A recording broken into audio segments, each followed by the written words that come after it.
Welcome back to What It's Really Like to Be an Entrepreneur. I'm Vincent Lanci, speaker and author of the book Left for Dead, A Story of Redemption. Want to know what it's really like to be an entrepreneur? Well, you came to the right place. Whether you're already an entrepreneur or you're looking to start your journey tomorrow, or maybe just someone who needs a little extra motivation to get through the day, this is the perfect podcast for you.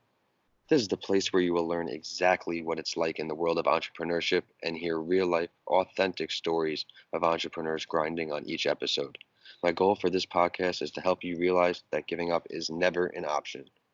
For the very first episode of this podcast series, I'm happy to introduce my guest, Andrew Lipof. Andrew and I met while going to school at the University of Tampa. How are you doing today, Andrew? Doing awesome, Vinny. Thanks for having me today, and congratulations on the podcast. This is awesome.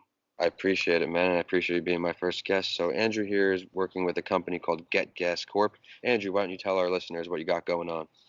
Sure, absolutely. So, just a little background information on me. I first came to GetGasCorp from another technology company where I learned the technology background of what I really wanted in the vision of GetGas Boston, which I have today. I'm the founder and the CEO of getgasboston, which is an app-based company where we deliver gasoline on site to commercial fleets, office parks, and everything's delivered right through the app. Processing fees through the app. All you need to do is pop your tank and leave the rest to us. So I'm really excited. We've been doing this for about a year, and we're just starting to grow. So really exciting time for us.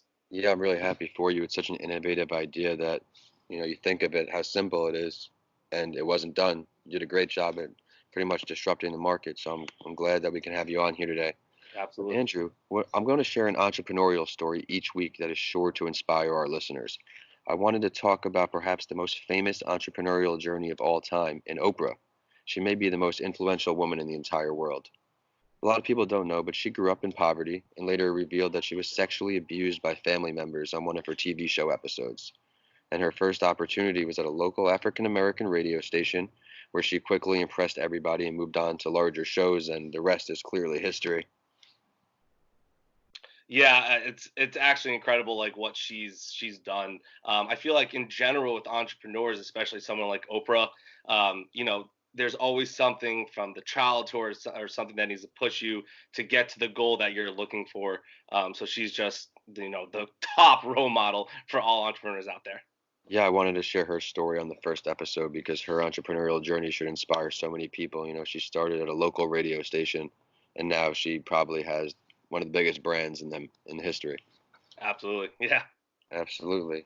Cool, man. Well, now that we're past that, we're going to get into something called the Big Five. So, my listeners out there, each week I'm going to go over my guest with 5 questions. Each guest will feature the same 5 questions to help you learn what it's really like to be an entrepreneur. My goal for this is to have you really learn from my guests. That way, you understand that you can do it too, despite all the adversity out there with yourself in the entrepreneurial business. So, you ready, Andrew? Absolutely. Let's do it, Vin. Great. Question number 1. When did you realize that you weren't happy with what you were doing, or that you simply just needed some kind of a change? So that's a great question. So I was at a company that did software for email security, archiving, continuity. They kind of gave me the first real jump into the corporate world. I loved it there. Growing company, great products. I just knew that at the end of the day, it wasn't what I wanted to do. I always wanted to work for myself. I always wanted to do something bigger than myself. So I knew in about 2017 that I wanted to do Get Gas. I had the idea of it and just really wanted to jump into it, but didn't know how to do it, right? Like, Yeah. where do you start? Where do you get money? How do I build an app? Things like that. Super difficult. So taking your time and then just, going through the process of finding the right people is the main goal. And then, taking the leap of faith, I was happy where I was at, but I knew I wanted to change. So, take the leap, quit my job, and now I've done this full time. Yeah, it's a great entrepreneurial story, and that's why I have you on here for the first week. Now, you mentioned one of the tough parts was to just finally get going, to Yeah, finally say. Can you explain to our listeners what maybe that step involved? sure. So to get going, I had to find the right people. So kind of get everything in my head that I have and blah right onto paper. The vision I wanted, the technology I wanted, the branding I knew I really wanted, and then kind of put that into a business plan and a presentation that I brought it to my father for, who does startup businesses, Okay. and kind of was like, here's my idea. How do I make this a reality? Like, how do I live this? And kind of with his help and some other people's help as well, finding the right people that believed in me and believed in what my vision was. To be honest with you, there's people out there that we've met with that loved the vision and wanted to take the whole vision, and Yeah, things yeah, like I'm that. sure. Which, Yeah. go ahead. Everybody wants a piece of it. I mean, it's such a great idea, and I can't wait to see the headlines in the future. So that gave our listeners a pretty good idea of Yeah. some. I appreciate that. All right, question number two. What are one or two of the most difficult parts of being an entrepreneur? Give us those good stories like you just gave us before. Yeah. So one or two things that are difficult, being an entrepreneur. Um, Definitely starting out, right, and then just trying to keep it going and growing. And how do you find the funds? How do you find, with an app, it's a little bit different because technology. There's always going to be an issue with technology, right? Yeah, So improving the technology side of things. I'm up in Boston, Massachusetts. We have beautiful summers, but now we hit the winter, and we just got hit with a massive snowstorm. The logistics side, right, of yeah, finding the right time, and the commercial side, is huge. So that's the biggest for me, at least. Secondly, the most difficult part, and this is something I haven't talked about with a lot of people, is growing up, I had a learning difference, right? So okay, I had dyslexia, so which made me always push harder in what I did. So what if it was school, if it was sports? I did play college football, never played football in high school. It was a goal of mine. So I always had goals, and always, I always knew I was better at, maybe reading and writing wasn't my, suit, right? So I knew sports was, and I knew art was, and things like that.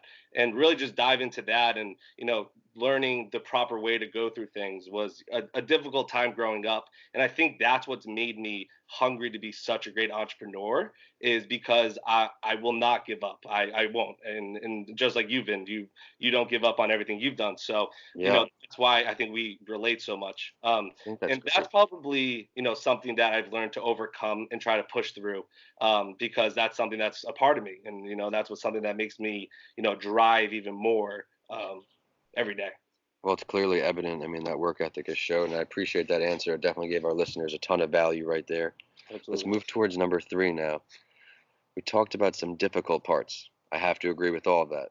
What is one of your greatest personal failures, and what did it teach you? Sure. So my Forward to biggest this one. failure, is probably is failing out of University of Tampa, right? Yeah, yeah. So, Explain for our listeners. sure, absolutely. So, coming out of high school, went to a prep school up in Rhode Island. Decided, Florida. Yeah, I want to go to Florida. I want to go party with all my friends, and I loved University of Tampa. It was a great time. I just That was one of the hardest times of my life because I went down there, partied way too much, went to school, but wasn't trying as hard as I could have, and got a 1.3 GPA, and Oh my no, mother was like, about that. "You're coming home, Andrew." So I was like, "All right, let's go home." So came home, had the opportunity to start over fresh. Really decide what my life really is going to be. Is college the right move? Is college not the right move? Do you want to party the rest of your life? Do you want to be something for the rest of your life? So coming home, really figuring out, all right, settle down. Education's important to me. It's important to my family. Um, and here's another obstacle in my life that I just need to overcome, and I know I can do it as long Yeah. as I keep pushing through it. And that's why I decided to try out for football. That's a whole nother conversation we could have. But just even trying to do something different is always something I strive to do. Well, yeah, the failure definitely molded you, and it taught you certain lessons. So thanks for sharing that. I mean, it's a Absolutely. great story, and now it's all built up to you at this level with the Get Gas Corp. Yep. Outstanding, man, outstanding. All right, let's move to number four. If you could choose to have one conversation and learn from any entrepreneur, dead or alive, whether it be get a meal, have them over your house, have a drink, whatever, who would it be? That's honestly a great question. I mean, there's so many that I mean I could It's definitely a tough question because there are so many influencers through one's life, but who yeah. would you? Honestly, I would love to speak to Jeff Bezos. Just because what he started is something that no one ever did, and that's kind of where I want to do the same thing. I wanted to start something that no one was doing that can be disruptive, that can bring jobs to the country, right? I love that. Keep going. I love it. Yeah, so something that can also bring jobs to the country as well as help on the green side of things, right? We are delivering gasoline today, so we are reducing emissions. I know people might say, okay, that's very cute, but on paper we do. We are reducing emissions, and that's helping out the planet every time we do fill up our commercial fleet or office parks as well. Yeah, I mean, I can't argue with Bezos. I mean, what he's done is something that Yeah, disrupted the market, which is what you are doing essentially too. So you should yeah, be very proud of yourself for that. I mean, you think this idea, sky's the limit. One thing I wanted to touch on before, you talked about how the winter was kind of an obstacle for you, where you have the great summers over in Massachusetts. What are some plans that you're implementing over here for the winter? If you don't mind sharing with our listeners, how are you combating that adversity to your business model? absolutely. So the biggest part is finding reliable people, which is hard, but I'm really honored and blessed to have a great team, Yeah, uh, technicians, supervisors, directors, for everyone that works with me. So the logistics side of things, we make sure we're talking to all of our customers ahead of time, planning on their schedule, what time are you guys going out? You might be busier, you might be slower. Just let me know. Happy to help you guys out, right? Because that's what I want to do. I want to make their lives easier. On this commercial side of things, these third party deliveries is huge for us. okay. Produce is huge for us. These Yeah. produce, they go out all day and then they come back, and they don't want to stop for the gas. Not to mention, we have cheaper gas from where they're filling up. You have 6 trucks that will do it for $4. You have 6 trucks that will do 250. So it's all over the spot. So that's another thing our customers enjoy is cheaper gas. They're Yeah. always going to be filled. And the technology side, they can always have a nice report on their gasoline, on their vehicles, and things like that. I love that. That brings so much extra value to something that was so simple. You've just blown it out the water. So that kind of talks about a little bit right now where your company's at right now. What's your ideal client right now? Is this for the general public? Is this just for companies? Yeah, that's a great question. And I feel like a lot of people sometimes can get confused with it because, they see it on, social media. They're like, Yeah. wow, what a great idea. Like, this is Uber for gas. Sort of, we'll bring you back a little bit, right? So it is Uber for gas, but not to the consumer today. Eventually, that's my goal. Today, I focus on commercial fleets. So whether that is, like I was saying, a third party delivery fleet, whether that is a produce, whether that is a casino, hospitals, things like that. Airports is great. Anything with a shuttle bus that takes a lot of gallons, Yeah. as well as office parks. So that is more the consumer side of things. Someone's working at an office park, and the last job I was at, we loved amenities. You get the free lunch, you get the gym, you get the basketball gym, you get the wine and beer. Everyone wants something. This is just something extra to add as value to the company. Where while you're driving from New Hampshire, while you're driving from Rhode Island to Boston, people do drive that far. They can also get gas filled up while they work. That's so amazing. Yeah. So listeners, if you work in an office park, this is a great opportunity for you to work with Andrew here and get gas and get some gas delivered right to your car. Absolutely. We'll talk about how to get in touch with him later at the end of the episode. So, like I said, we just talked about right now, where we're at right now. Let's move into the conversation of where do you see yourself ideally in 1 year, and then after that, we'll touch on 5 years. So let's start with one, Andrew. Sure. So, from a year from now, I plan on having anywhere from 9 to 13 more trucks in the Boston area. And we're really excited for that. We have a ton of clientele that will be starting in my first quarter, which is coming up. So I'm really excited about that. Yeah. So there's a lot of growth happening in just a short time. To be frank with everybody, I didn't start filling my first gas tank until July 19th. July So 19th of 2019. Correct. Yeah. So it's been a short time period of, from having 1 to 2 trucks to now jumping to 9 to 13. Um, Unbelievable. but we're really excited for it, and we're ready for it. And this is just the start of it, which is So great. yeah, so year one, you're saying 9 to 13 more trucks.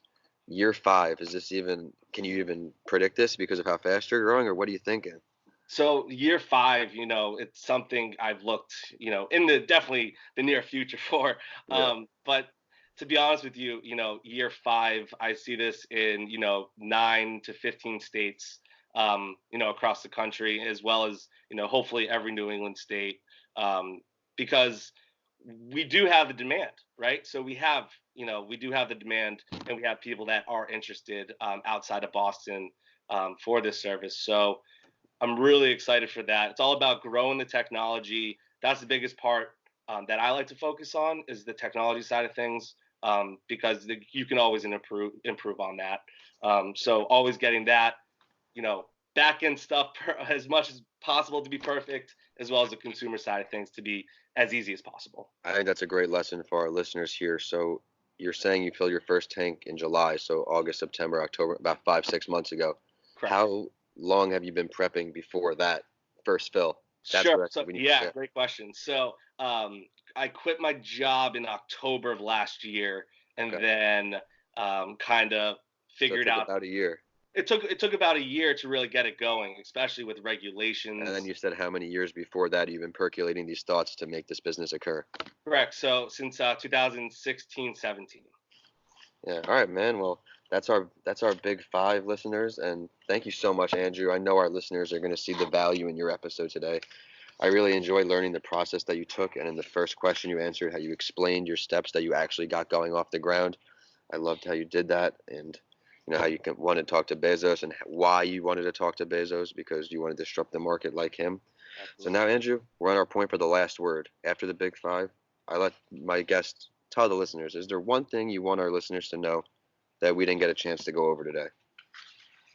So the one thing that I would like, everybody to know, and I'm looking at it right now as I sit here, is something that I had the opportunity to meet with Julian Edelman, and I'm a huge football fan and Patriots fan, like galore. You're not Yeah. gonna meet anybody bigger fan than me. Um, but I had the opportunity to meet with him and speak with him, and he left me with something that is all over his social media, all over um, his HBO special, or whatever it was on, and that was "Gotta Believe." And I mean, you really, it says it all right there. Is you That's just right. have to, you gotta believe, and you have to just keep pushing. There are going to be dark times when you're trying to do anything, trying to be an entrepreneur, trying to do anything in life. To be honest with you, as you know, Vin. So you just gotta believe and keep pushing through the dark times. I've had dark times starting the past year, believe me, That's as right. any entrepreneur has. Hmm. So just gotta believe, keep pushing, and there is light at the end of the tunnel. And I really did not believe that. I've been through a lot, as well as you have, Yeah. and it's so true. As long as you internally can believe in it, you really can do it. And I know it sounds corny, and I thought it does sound corny, but it's really true. As I long think as one you of can. those things, even though it's corny, some may say you speak it into existence, it becomes existence. 100% agree with that. Andrew, why don't you go ahead and share your social media for our listeners, website, email, another way to get in touch with you. Follow Absolutely. your journey. So our website is getgascorp.com. And then on all social media, our Instagram is getgas_Boston. And then our Facebook is app2tank. Number two, though. Yes. Okay, great. So on Facebook, we're at APP2Tank. Follow Andrew at getgas_Boston on Instagram. And the website is getgascorp.com. Andrew, of course, you guys can all follow the show on Instagram at Your Favorite Morning Podcast and on Twitter at Podcast by Lanci. Of course, my handles are at Vincent A. Lanci on all social media and YouTube, and my website is vincentalanci.com. If you enjoyed today's episode, please continue listening and rate our show, What It's Really Like to Be an Entrepreneur, 5 stars. I work extremely hard to find value delivering stories for you each episode. I will follow the last word with a quote that inspired me, and I know it will for you all too. Push yourself because no one else is going to do it for you. Thanks for listening, and I'll see you all in the next episode of What It's Really Like to Be an Entrepreneur.